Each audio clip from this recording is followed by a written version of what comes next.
Good morning. अब हम यहाँ पे देखेंगे 1.2.1 बायोकेमिकल कंपोजिशन। तो अब हम यहाँ पे आएंगे 1.2.1।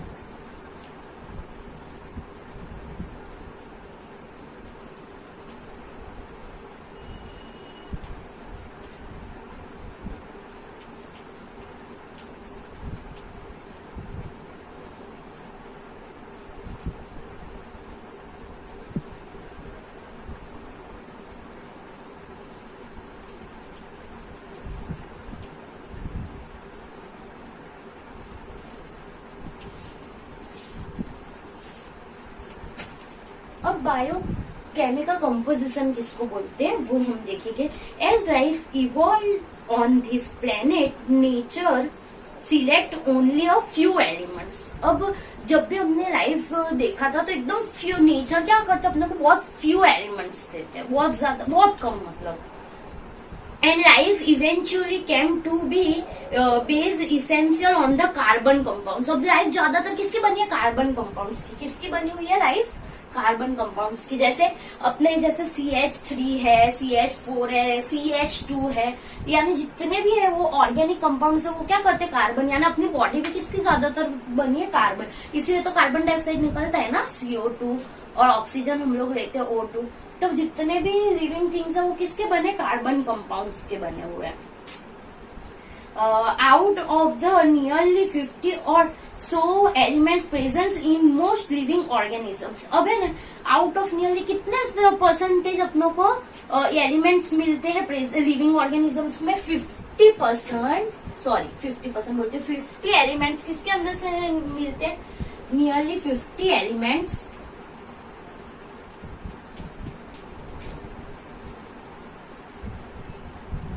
Presence in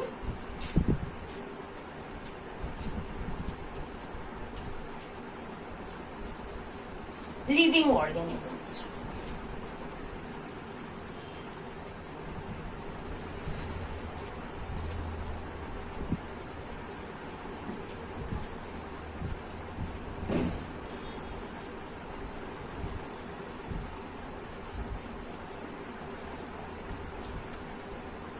six elements, namely जो 6 एलिमेंट्स है इसके अंदर से,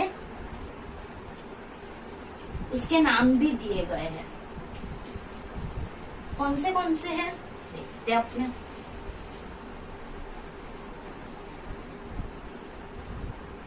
oxygen,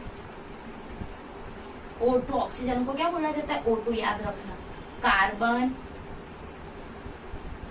nitrogen,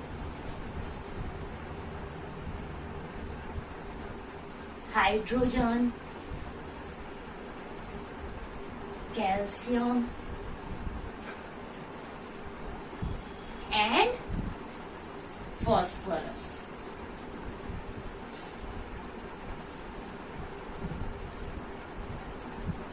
consist nearly 99% by weight of the living organisms. तो ये 99% क्या करते हैं? वेट धराते हैं। सबसे ज्यादा ये पाए जाते हैं।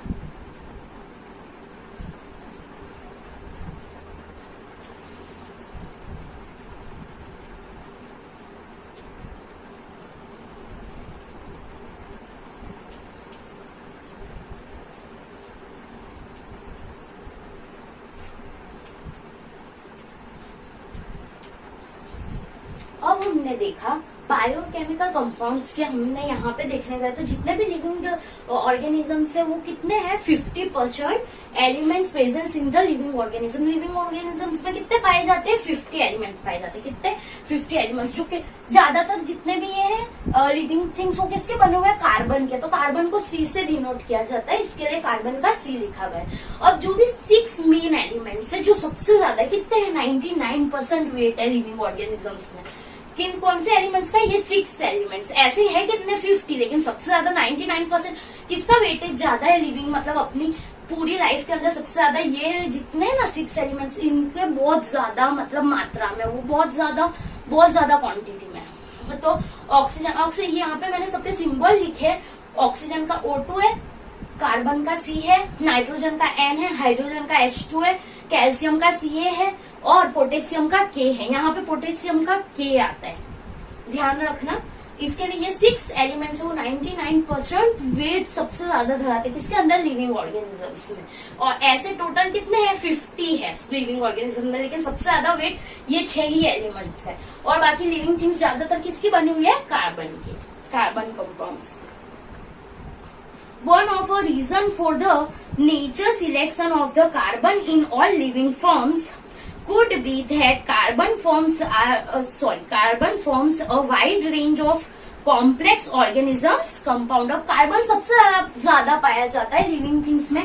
कोई भी जितने भी एलिमेंट्स है उसमें सब क्या पाया जाएगा, कार्बन पाया जाएगा। तो ये क्या करता है, ज्यादातर complex compound, complex organism, complex organic compounds बनते हैं। इससे क्या बनता है, कॉम्प्लेक्स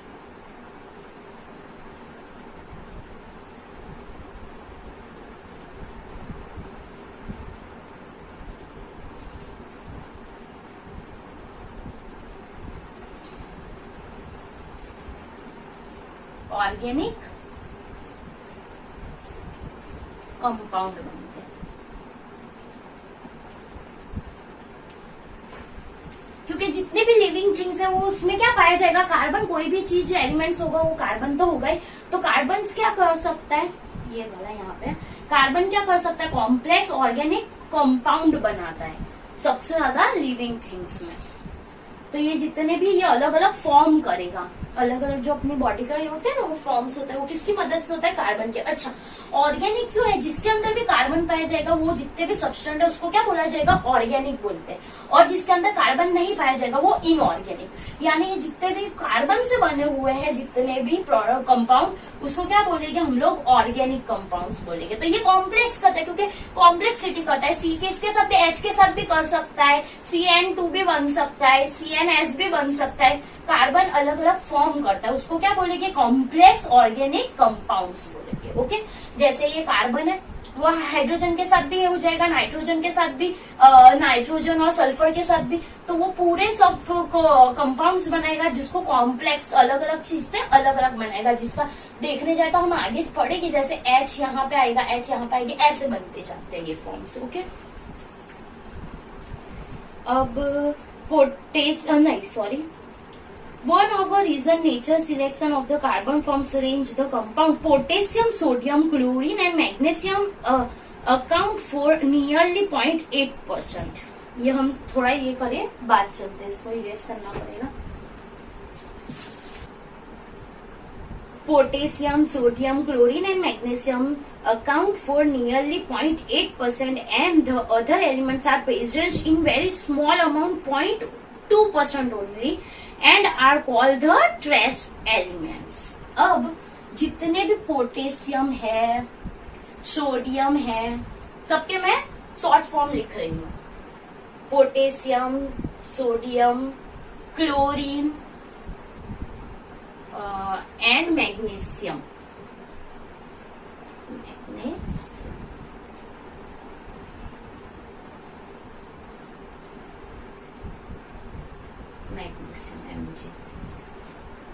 मैग्नीशियम अकाउंट नियरली 0.8%। ये जितने भी वो कितने हैं, 0.8%। when and other elements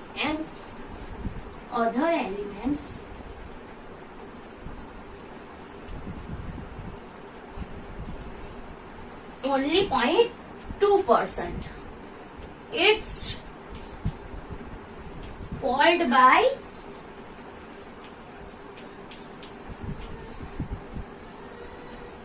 trace element।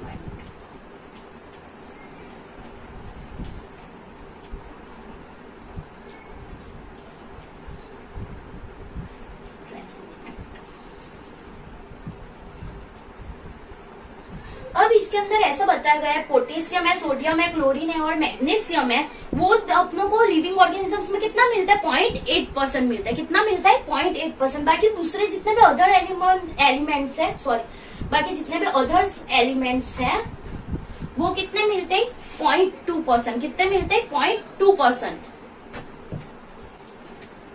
Potassium है, सोडियम है, क्लोरीन है और मैग्नीशियम है, वो अपने को लिविंग ऑर्गेनिज्म में कितने मिलते हैं? 0.8% मिलता है। कितना मिलता है? 0.8%। जबकि अदर एलिमेंट्स है, दूसरे जो एलिमेंट्स है वो कितने मिलते हैं एटमोस्फेयर में? 0.2%, ओनली 0.2%, जिसको क्या बोला जाता है? जिसको बोला जाता है ट्रेस एलिमेंट्स। ट्रेस मतलब ट्रेस किए गए, क्योंकि वो बहुत ज्यादा कम है, नी जैसा है, 0.2 यानी एकदम नी जैसा, इसलिए उसको ट्रेस किए गए। तो वो कौन है? Trace elements. ट्रेस एलिमेंट्स आप देखोगे तो उसके अंदर पता चलेगा ऐसे, ट्रेस एलिमेंट्स कौन से हैं? ट्रेस अमाउंट के अंदर कौन है? Fe है, Zn है, कॉपर है, मैंगनीज है एंड एक्सेट्रा है।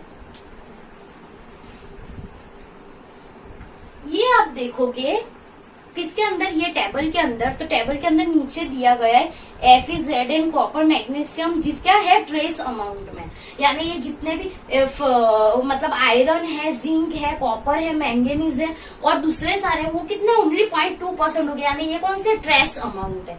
यानी जो भी ट्रेस एलिमेंट्स है उसको ऐसे भी बोल सकते हैं कि Fe, ऑब्जेक्टिव में ऐसे भी आ सकता है Fe, Zn क्या है? ट्रेस एलिमेंट है या नहीं?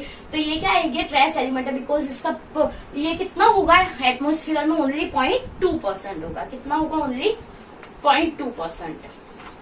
बाकी ये देखो जितने भी है सबके ज्यादा आ रहे हैं। देखो वेट 0.2% किसी का ही है, वरना बाकी सबका देखो 3 है, 63 है, 1 पॉइंट है, 0.15 है, 0.2 किसी का भी नहीं है, सिर्फ यही वालों का 0.2% होगा।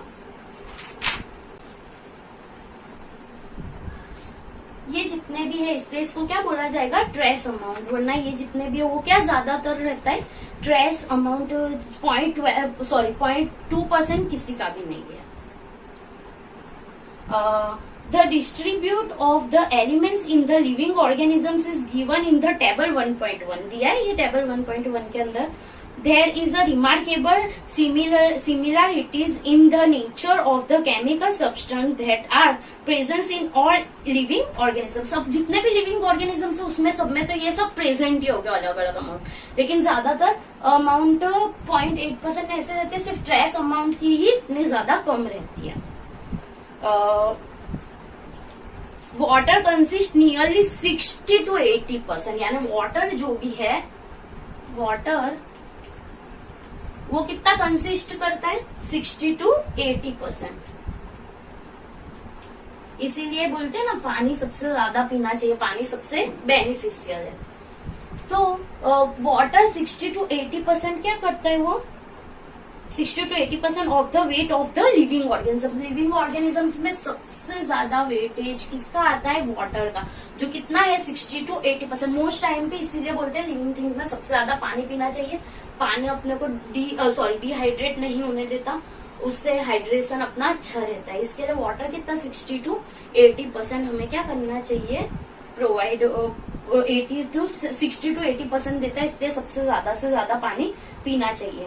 And is rightly called the solvent of life. इसके लिए इसको क्या बोला जाता है? Solvent of life.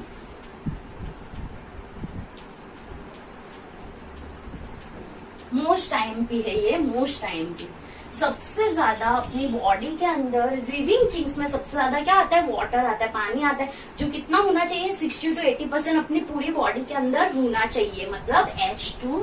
वाटर को क्या बोला जाता है केमिस्ट्री के फॉर्म में? H2O, मतलब हाइड्रोजन और ऑक्सीजन। सबसे ज्यादा पानी 60 to 80 लिविंग ऑर्गेनिजम्स में कंडक्ट करता है। इसके लिए इसको क्या बोलते हैं? Solvent of life. यानी जितना पानी पियोगे उतनी तंदुरुस्ती अच्छी रहने वाली, क्योंकि सॉल्वेंट है, पूरी लाइफ का सॉल्वेंट। ये सबसे ज्यादा पानी हमारी बॉडी को क्या करता है? हेल्दी रखता है, क्योंकि सॉल्वेंट ऑफ लाइफ इसीलिए कहा जाता है क्योंकि इसका कितना लिविंग थिंग्स में इसका परसेंट 60 to 80। देखो कितना ज्यादा, ये तो इतना कम है और ये कितना ज्यादा है। तो 60 to 80%, वो तो सिर्फ 0.8% होता है, ये इतना। तो सॉल्वेंट ऑफ वो क्या है? लाइफ है, इसके लिए इसको सॉल्वेंट ऑफ लाइफ बोला जाता है। As it is the principal medium in which all cellular reaction occur. जो जितनी भी केमिकल रिएक्शन इसकी मदद से ही अकर बनती है, क्योंकि वो H2O है, इसके अंदर कुछ भी हम मिला देंगे, जैसे सॉल्ट मिला दिया तो सॉल्ट यानी H2, जैसे एग्जाम्पल दूं, यहाँ पे एग्जाम्पल देती हूँ, H2O है जिसके अंदर हमें क्या करना है, NaCl यानी नमक मिला दिया। पानी और नमक के अंदर तो HCl हो जाएगा, रिएक्शन इससे रिएक्ट कैसे होगी इसकी, HCl हो जाएगा प्लस यहाँ का H आ जाएगा और Cl आ जाएगा, नहीं यहाँ पे क्या आ जाएगा, NaOH हो जाएगा, NaOH। देखो यहाँ का एक निकल गया और यहाँ का Cl, ये Na किसके साथ चला जाएगा, OH तो बचा ही है, तो NaOH बेस है और HCl एसिड है, तो ये हमें हमेशा पानी के साथ सॉल्ट की करेंगे तो एसिड और बेस मिलेगा, और ये यही फॉर्म करता है कि सॉल्वेंट ऑफ लाइफ है, इसलिए ये किसी में भी मिक्सअप हो सकता है, क्या वाटर, और क्या करता है, अलग अलग कंपाउंड देता है। इसीलिए ये जो लाइन दी है कि as it is principal medium in which all cellular reaction occur, इसलिए वो सेल्यूलर रिएक्शन अकर मतलब इसके अंदर बनती ही है, क्योंकि H2O क्या करेगा, NaCl के साथ मिलके एक एसिड और बेस दोनों हमको देगा, एक H यहाँ का, इसका H यहाँ पे Cl के साथ, और NaOH एक बचता है H और O तो है ही, तो NaOH बेस के फॉर्म में ये काम करता है, यानी ये पूरी रिएक्शन अगर किसकी मदद से बनती है, H2, क्योंकि वो क्या है, सॉल्वेंट ऑफ लाइफ है। The test example, the dry weight of the cell, compressed protein, lipid, nucleic acid and carbohydrates। सब ड्राई वेट जो होते हैं वो क्या करते हैं, कंप्राइज करते हैं, किसको, प्रोटीन को भी करते हैं, लिपिड को भी करते हैं, न्यूक्लिक एसिड को भी करते हैं और कार्बोहाइड्रेट्स को भी करते हैं ना, सबको सिंथेसिस करते हैं। You will study in other units of the block more details about the essential biomolecules। सब हम आगे स्टडी करेंगे, बायोमोलिक्यूल्स से बहुत आएगा सब इसी के अंदर, ये सिर्फ मैंने एक छोटा सा एग्जांपल दिया है, ऐसे बहुत सारे एग्जांपल्स आएंगे और आगे अलग अलग यूनिट्स में आप लोग अलग अलग पढ़ेंगे। अभी इतने में पता चल गया वाटर क्या है, सॉल्वेंट ऑफ लाइफ है, बिकॉज 60 to 80% है लिविंग ऑर्गेनिजम्स में, इसलिए वो पोटेशियम, सोडियम, क्लोरीन और मैग्नीशियम 0.8% है लिविंग ऑर्गेनिज्म, जबकि अदर एलिमेंट्स क्या है 0.2% है, किसके अंदर, एटमोस्फियर में वो मिलते हैं, तो उसको क्या बोला जाता है, ट्रेस एलिमेंट बोला जाता है। ट्रेस एलिमेंट्स कौन से, Fe, कॉपर, मैंगनीज एक्सेट्रा, इसके लिए इसको ट्रेस एलिमेंट बोलते हैं क्योंकि वो 0.2 अपनों को मिलते हैं। बस यहाँ अपना इतना फिनिश हुआ है, और ये अब आपको टेबल याद करना पड़ेगा, ड्राई वेट का है, एक तो एलिमेंट्स परसेंटेज बाय वेट और elements percentage by dry weights, ये याद रखना है। तो ऑक्सीजन का 65 है, कार्बन का 18 है, ये तो याद करना पड़ेगा आप लोगों को। और ट्रेस एलिमेंट तो मैंने बता ही दिया, प्रोटीन बता दिया, lipid, nucleic acid, hydrocarbon, inorganic minerals and other material. ये क्या है, ये जितने परसेंटेज ऑफ ड्राई वेट है और परसेंटेज ऑफ बाय वेट है वो सब आपको याद करना पड़ेगा। अब इसी के रिलेटेड क्या है, एमसीक्यूज है, तो एमसीक्यू भी हम लोग देख लेते हैं। SAQ, tick the following statement true or false, तो क्या ट्रू है और क्या फॉल्स है। तो potassium and sodium are trace element presence in the cell, तो हमने देखा है क्या ट्रेस एलिमेंट है, क्या पोटेशियम और सोडियम ट्रेस एलिमेंट है। देखते हैं ट्रेस एलिमेंट कहीं रहे, पोटेशियम है नहीं है, तो दूसरा देखने की जरूरत ही क्या है, तो सोडियम वो भी नहीं है, तो ये ट्रेस एलिमेंट नहीं है, तो पहला क्या आएगा, फॉल्स आएगा। क्या आएगा, फॉल्स, क्योंकि ट्रेस एलिमेंट तो खाली Fe, कॉपर, मैंगनीज है और एक्सेट्रा, वो उससे कुछ लेना देना नहीं, लेकिन है कौन से, आयरन, जिंक, कॉपर और मैंगनीज है। इसके लिए पहले ही पोटेशियम आ गया, तो पोटेशियम तो ट्रेस एलिमेंट है ही नहीं, पोटेशियम तो ये 0.8 है, 0.2% है, वही ट्रेस एलिमेंट है, तो पोटेशियम तो 0.8% है, तो ये क्या हो जाएगा, हमारा फॉल्स हो जाएगा। Protein are the major consist of a cell, protein क्या सबसे ज्यादा है सेल्स के अंदर, यस ट्रू, क्योंकि आगे हमने पढ़ चुके हैं कि प्रोटीन क्या है, ज्यादा कंसिस्ट करता है, किसको, सेल्स के अंदर प्रोटीन ज्यादा पाए गए, major consist of the protein, जो हमने आगे देख चुके हैं। Third one, all organisms are constructed of the cell, ये भी ट्रू है, क्योंकि जितने भी हमने पहले ही पढ़ चुके हैं, हम आगे के वीडियो में पढ़ चुके हैं कि जितने भी सेल्स लिविंग ऑर्गेनिजम्स है वो किससे बने हुए हैं, सेल्स से बने हुए हैं, तो ये भी क्या आ जाएगा, थर्ड वन भी क्या हो जाएगा, ट्रू हो जाएगा, क्योंकि जितने भी आगे हमने देख ही चुके हैं के जितने भी लिविंग थिंग्स है वो किसके बने हुए हैं, सेल्स, क्योंकि पहले हमने इंट्रोडक्शन में ही वो पढ़ चुके हैं। Cellular reaction in a cell can not occur in an aqueous medium. अब जो सेल्यूलर रिएक्शन है वो एक्वास मतलब पानी वाले इसमें नहीं होती, वो क्या ट्रू है? तो नहीं, फॉल्स है। क्यों? क्योंकि हमने देखा है सेल्यूलर रिएक्शन, अभी ही देखा ये तो, सेल्यूलर रिएक्शन हमेशा पानी सॉल्वेंट ऑफ लाइफ है, और सेल्यूलर रिएक्शन यहाँ पे होती है तो वो किसमें होती है, पानी में ही होती है ना, वाटर H2O। तो वो cellular reaction can not aquatic medium, तो नहीं रे, एक्वाटिक मीडियम में ही हो रही है, तो ये क्या हो जाएगा, ऑटोमेटिक फॉल्स हो जाएगा, क्योंकि ये एक्वाटिक मीडियम में ये रिएक्शन हुई। क्या नहीं, इसके बारे इसका ऐसा पूछा गया है कि सेल्यूलर अरे पानी में होती है या नहीं, तो पानी में तो हो ही रही है, ये रही H2O NaCl, पानी के साथ ही तो मिलके इसने पूरा रिएक्शन दिया, तो ये ऑटोमेटिक क्या हो जाने वाला है, फॉल्स हो जाने वाला है। यानी हमने SAQ1 देखा, SAQ1 में कोई डाउट हो तो मेरे को पूछ सकते हो। फर्स्ट वन फॉल्स है, सेकंड वन ट्रू है, थर्ड वन भी ट्रू है, और फोर्थ फॉल्स है। ओके, फिर देखना आगे के जो हमने ऑर्गेनिक आगे के वीडियो के अंदर बताया है कि सेल्स किसके बने हुए हैं, sorry all living organism sales का बना हुआ है, वो भी आ जाएगा, तो वो ट्रू हो जाएगा। प्रोटीन भी मेजर कंसिस्ट, सेल के अंदर सबसे ज्यादा क्या पाया जाता है, प्रोटीन, वो भी हम आगे पढ़ चुके हैं, इसलिए वो भी ट्रू आने वाला है। और जो फर्स्ट वाला है तो पोटेशियम, वो तो अभी ही दिख रहा है कि फॉल्स है, क्योंकि पोटेशियम ये तो ट्रेस एलिमेंट नहीं है, 0.8% है। और जो लास्ट वाला है कि सॉल्वेंट एनिमल, एक्वाटिक में नहीं, एक्वाटिक मतलब सॉल्वेंट ऑफ लाइफ मतलब पानी वाला, तो पानी के अंदर तो हो ही रही है रिएक्शन, कहाँ नहीं हो रही है, ये ऐसे बोल रहा है कि नहीं हो रही है, इसलिए वो फॉल्स आया। यहाँ हम अपना ये फिनिश कर रहे हैं फर्स्ट अब 1.3 हम बाद में चलेंगे। The architecture of life, architecture of life क्या है वो हम नेक्स्ट वीडियो में देखेंगे।